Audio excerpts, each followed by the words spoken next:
Black, EUC Product Manager at VMware, who's graciously agreed to answer a few questions for us today.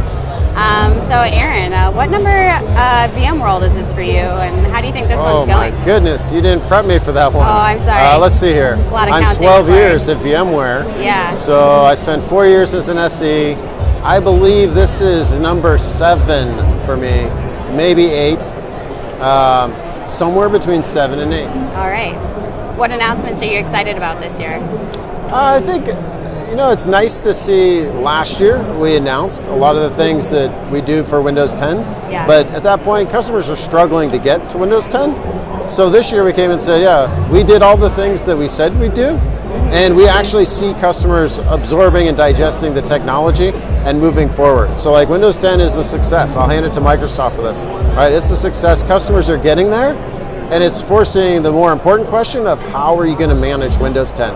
Are you going to fully embrace modern management and walk away from your legacy tools? Or are you going to do modern management? It's forcing that question.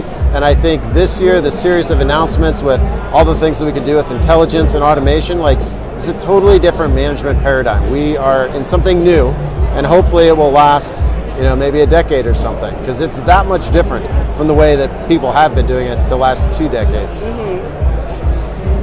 And obviously we're here at the Lakeside booth. What's your kind of relationship with Lakeside? How long have you known about us? Long time. So Dan and Ben and Jeff, I've been to your headquarters. I love visiting Michigan, not just to go to the beach by the lake, but to actually visit your headquarters. And your development location is in a prime location. So I've been working with Lakeside for quite a while. We had a couple of successful things that we did a couple of years ago where we lit up this cloud service and really took your capabilities and made it easy and enabled for our field, our customers, and our partners to actually use it and immediately get information and know-how. And that was one of the things that leading up to Windows 10 is a real shame if your project got blocked by something like, I don't really know what applications people are using.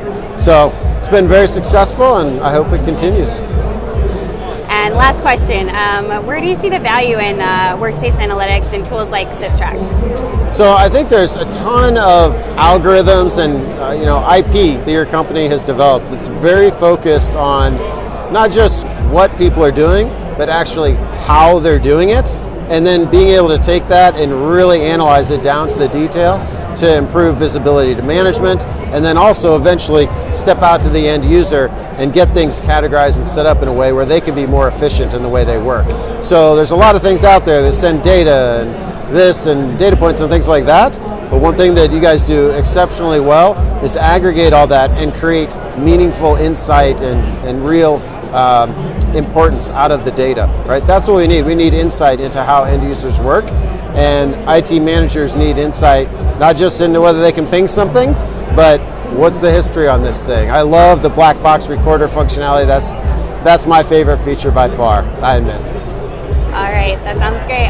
Thanks so much for talking to us. You bet. Thanks, Heather.